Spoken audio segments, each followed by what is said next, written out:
morning students. Today we are going to learn about the speaker. इससे पहले भी हमने बहुत सारी चीजें डिस्कस की है. आज हम स्पीकर के बारे में डिस्कस करेंगे. पहले अगर देख ले तो उनके इलेक्शन के बारे में बात कर लेते हैं. तो इलेक्शन उनका जो हम देखते हैं, तो जब फ्रेश इलेक्शन हो जाते हैं उसके बाद मेंबर्स जब पहली बार साथ में मिलते हैं, मीटिंग इज ऑर्गेनाइज्ड, पहला काम वो करते हैं स्पीकर को सिलेक्ट करने का काम. स्पीकर एंड डेप्यूटी स्पीकर ये दोनों को सिलेक्ट करने का काम करते हैं.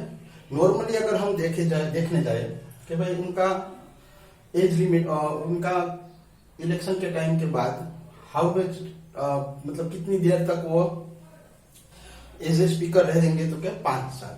लेकिन जब अगर हम देखेंगे तो इमरजेंसी के टाइम पे ये 6 साल भी हो सकता है. दूसरी एक बात, स्पीकर ओल्ड स्पीकर होता है, वो तब तक अपनी जगह नहीं छोड़ता है जब तक नया स्पीकर नहीं आ जाता है. ये बात हमको याद रखनी है कि एक स्पीकर आएगा तो पीछे वाला जाएगा, उससे पहले वो अपनी जगह छोड़ता नहीं है. और दूसरी बात हम करते हैं उसके रिमूवल की. तो रिमूवल के बारे में बात करेंगे तो रिमूवल में आपको एक 2/3 भी याद रखना पड़ेगा कि भाई उतनी मेजोरिटी होनी चाहिए मेंबर्स की स्पीकर को रिमूव करना हो. अगर उनका हेल्थ अच्छा नहीं है तो वो अपने आप पे रिजाइन दे सकते हैं. जब स्पीकर प्रेजेंट नहीं होता है तो कौन होता है, तो कि at the time when the speaker is not present, deputy speaker will continue the work. Okay, and when you are removing the speaker, उससे पहले 14 डेज नोटिस देना पड़ता है. स्पीकर को भी मौका दिया जाता है कि वो अपनी बात रखे. ओके, यहाँ पे ये रिमूवल की बात आगे भी बहुत बार आएगी इम्पीचमेंट के रूप में, तो ज्यादा अभी परेशान नहीं होना है आपको. You will get more knowledge related to this. उसके बाद हम देखेंगे. अभी हम power and function of the speaker देखते हैं. Power and function of the speaker देखो, मैं कई बार जब हमारे लेक्चर शुरू होते हैं तब मैंने आपको बताया होता है कि स्पीकर होता है ना, वो वन टाइप ऑफ बॉस जैसा होता है. ओके, वो क्वेश्चन आवर भी डिसाइड करता है, वो कौन किस मेंबर को कितने टाइम तक बोलना है वो भी वो डिसाइड करता है. मीटिंग के टाइम पे कभी एडजॉर्न मीटिंग करना होता है वो भी वो डिसाइड करता है. अगर कोई मेंबर है, if he is not according to the constitution, अगर वो मतलब मिसकंडक्ट कुछ करता है तो वो भी टाइम स्पीकर का रोल होता है. तो मतलब आप देखोगे तो पूरा जो एक सेशन का एक माहौल होता है उसका अगर हैंडलिंग हम देखने जाएंगे तो वो स्पीकर के हाथ में होता है. तो ये बात हमको याद रखनी है. अगर हम पहला पॉइंट देखने जाएंगे तो मैंने जैसे अभी ही आगे बताया है कि प्रिसाइड्स ओवर द मीटिंग. अब प्रिसाइड्स ओवर द मीटिंग का मतलब होता है कि ये को जब सेशन शुरू होता है तो उसको कैसे चलाना है, कौन से मेंबर्स को कितना टाइम देना है, क्वेश्चन आवर में कौन सा इंपॉर्टेंट क्वेश्चन है कि जिसको हमें पहले लेना है, कोई ऐसा अर्जेंट रिक्वायरमेंट होता है कि ये क्वेश्चन बहुत इंपॉर्टेंट है on the point of public view, तो उसको ये प्रिसाइड्स ओवर द मीटिंग का मतलब ये होता है कि ये स्पीकर डिसाइड करेंगे. ठीक है. दूसरे पॉइंट में देखने जाएंगे तो bills can be moved only with his permission. Now bills के बारे में थोड़ा सा मैं यहाँ पे साइड में आपको बता देता हूँ कि भाई लोकसभा में से बिल पास होगा, फिर राज्यसभा में जाएगा, and then it will go to the president for the signature. Okay, ये एक सिस्टम है, इस तरह से फॉलो किया जाता है. तो यहाँ पे बिल्स जब मूव करना होता है तो लोकसभा में यहाँ स्पीकर फिर बिल एक बार मूव हो जाता है तो अपना सिग्नेचर करता है, बाद में वो आगे बढ़ता है.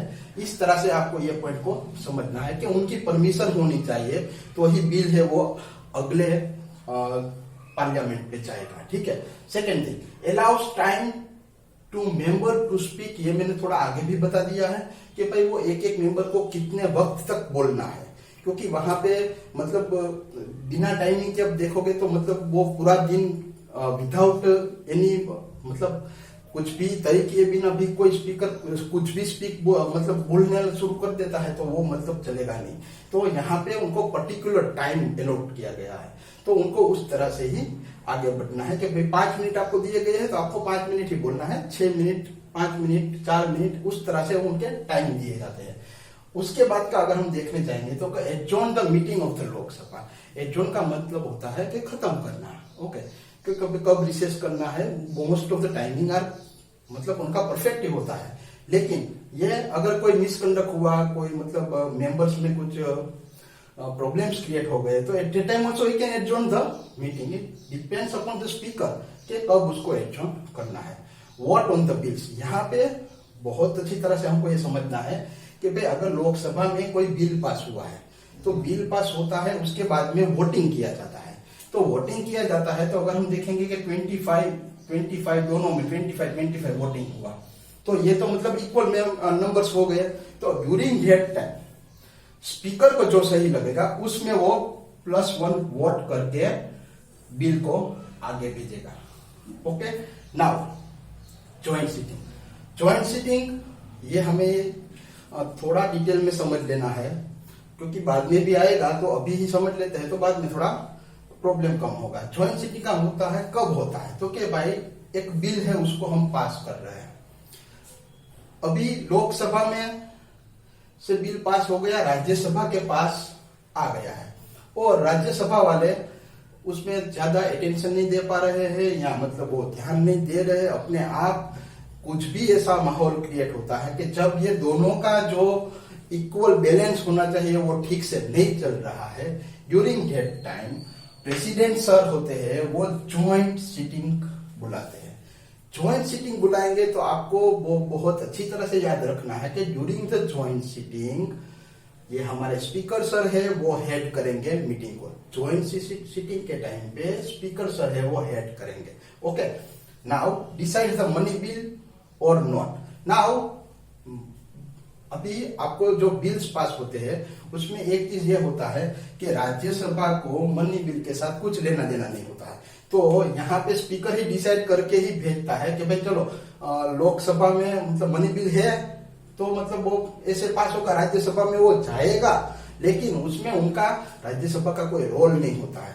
तो डायरेक्टली उसके बाद वो प्रेसिडेंट सर को देके, हाँ राज्यसभा वाले मेंबर्स अगर कुछ एडवाइस देना चाहते हैं अच्छी वाली और लोकसभा के मेंबर उसको एक्सेप्ट करते हैं तो ये बातें हो सकती है, वरना लीगली राज्यसभा को मनी बिल में कुछ भी नहीं करना होता है। Okay, now next point we will go is casting vote in the deadlock. यहाँ पे मैंने वोट ऑन द बिल्स बताया, ये जो 25 वाला बताया, और +1 वाला जो बताया वो आपका ये कास्टिंग वोट इन डेडलॉक हो जाता है। मतलब दोनों का बैलेंस हो गया, +1 कर दिया, ये 26 हो गया, मतलब बिल पास हो गया। इस तरह से मतलब ये जो प्रोसेस होता है वो चलता है। Suspend A member from the house. Now suspend A member from the house, यहाँ पे आपको ये याद रखना है कि अगर कोई मतलब मिसकंडक्ट किया, मतलब मेंबर ने कुछ अकॉर्डिंग टू द कॉन्स्टिट्यूशन या according to the law of the constitution वो नहीं काम कर रहे हैं ड्यूरिंग द सेशन, तो स्पीकर के पास वो पावर है कि वो उसको सस्पेंड कर सकता है। ठीक है, तो ये हमें याद रखना है। Now he appoints A parliamentary committees and guide. Now मैं बहुत बार आपको बता चुका हूं कि चलो मैं ही अगर इलेक्शन जीत के चला गया तो आपको भी पता है कि भाई सर को सब कुछ पता नहीं होगा कि वहां किस तरह से काम होता है। ठीक है, तो जो सीनियर मेंबर्स होते हैं या मतलब जो लोकसभा के मेंबर्स बहुत बार रह चुके हैं, उनके पास बहुत ज्यादा एक्सपीरियंस है, तो उस टाइम पे ये जो पार्लियामेंट्री कमिटीज को अपॉइंट किया जाता है, बाद में उनको जो गाइडेंस चाहिए, हेल्प चाहिए, सपोर्ट चाहिए, वो स्पीकर सर है, स्पीकर मैडम है, वो प्रोवाइड करती है। ठीक है, now next we will go with safeguard the privilege of the member of the house. Now safeguard the privilege, privilege का मतलब होता है कि मतलब उसका जो एक सिस्टम होता है उसको मेंटेन करना होता है। जैसे मतलब एक आप एग्जांपल लोगे कि मतलब आप एक रेलवे स्टेशन का एनवायरमेंट देखो, एक वेजिटेबल मार्केट का एनवायरमेंट देखो, एक फिश मार्केट का एनवायरमेंट देखो, वो एनवायरमेंट और यहाँ का एनवायरमेंट, उसमें वो प्रिविलेज का डिफरेंस होता है। अलग अलग वैल्यूज के ऊपर से ये पूरा पार्लियामेंट्री सेशन चलता है, तो सब कुछ स्पीकर सर है वो ध्यान रखते हैं। कोई भी मिसकंडक्ट होगा तो वो मतलब उसको सस्पेंड भी कर सकते हैं, ये उनके पावर में आता है। ठीक है, now next will go is 1/10 और you can say quorum. Now any session, आप कोई भी सेशन को ले लो, जब आप बात करोगे तो उनका मतलब जैसे 550 मेंबर्स, 552 मेंबर्स होते हैं। ओके, या 545 जो हमारे परमानेंट अभी के प्रेजेंट मेंबर है। ठीक है, तो इसमें से आपको 1/10 मेंबर प्रेजेंट होने चाहिए, तो ही आपका सेशन है वो चालू कर सकते हैं। ओके। लास्ट टाइम अगर आपने देखा हो तो लोकसभा जब एंड हो रहा था, मोदी जी का जब स्पीच था, उस टाइम पे मतलब वेट किया गया था स्पीकर के द्वारा, वेट किया था 1/10 मेंबर हुए, उसके बाद ही उन्होंने चालू किया। ये 1/10 आप इस तरह से भी ले सकते हो, 545 okay multiply by 1/10 and then you can cut over, तो मतलब आपका नियर अबाउट 54.5 मतलब 55 मेंबर्स के नंबर आते हैं। तो उतने मेंबर अगर प्रेजेंट है तो ही हम अपना सेशन है या मीटिंग है वो चालू कर सकते हैं, ठीक है। And the last one, final से क्वेश्चन आवर अलाउड और नॉट। शॉर्ट में मैं आपको बार बार बताता हूं कि मतलब कोई भी चीज को किस तरह से याद रखना है। तो यहाँ पे शायद आप जब टेक्स्ट बुक में देखोगे तो ये बहुत ही बड़ा है, ठीक है। तो उसको मैंने किस तरह से शॉर्ट कर दिया है एंड किस तरह से मुझे मतलब याद रखना है, तो how it will be helpful to me, ये भी मैंने मतलब आपको थोड़ा यहाँ बताने की कोशिश की है, ठीक है। फाइनल से मतलब मीटिंग में कुछ भी चल रहा है तो उसमें यस नो राइट रॉन्ग कुछ भी होता है वो फाइनली कौन डिसाइड करता है, स्पीकर। क्वेश्चन आवर, किसको कितना टाइम देना है, कौन से क्वेश्चन इंपॉर्टेंट है कि जो ये सेशन में हमको लेना है, जो पब्लिक के बेनिफिट के लिए है, ये भी ये डिसाइड करते हैं। अलाउड और नॉट अलाउड मतलब हमको समझना है कि क्वेश्चन आवर में कौन से क्वेश्चन को अलाउड करना है, कौन से क्वेश्चन को अलाउड नहीं करना है। क्योंकि देखो आप राजनीति को कर देखोगे तो मतलब एक बंदा खड़ा होगा कुछ बात कर रहा है, वो पीछे से मतलब दूसरी बहुत सारी बातें निकाल लेगा। तो टाइम लिमिट ये सबसे इंपॉर्टेंट है, आपको टाइम लिमिट तो याद ही रखना पड़ता है। स्पीकर सर उस तरह से ही पूरा जो डे का वर्क होता है वो डिसाइड करते हैं, ठीक है। तो आशा रखता हूं कि आपको ये सारी चीजें समझ में आ गई होगी, okay. And if you are having any problem through WhatsApp, through phone calls, आप कभी भी मेरा कांटेक्ट कर सकते हो एंड यू कैन डिस्कस। अगर इसमें से आपको कुछ प्रॉब्लम हो रहा है तो आप हमारे साथ डिस्कस कर सकते हो, ठीक है, at any time. Because right now आपको पता है लॉकडाउन चल रहा है तो मतलब पूरा दिन फ्री है, तो we are ready to help you 24/7 hours, okay. And आप कभी भी कॉल कर सकते हो, ठीक है। नेक्स्ट थिंग, घर के बाहर नहीं निकलना है, सेफ रहना है और मास्क पहन के जाना है। Thank you.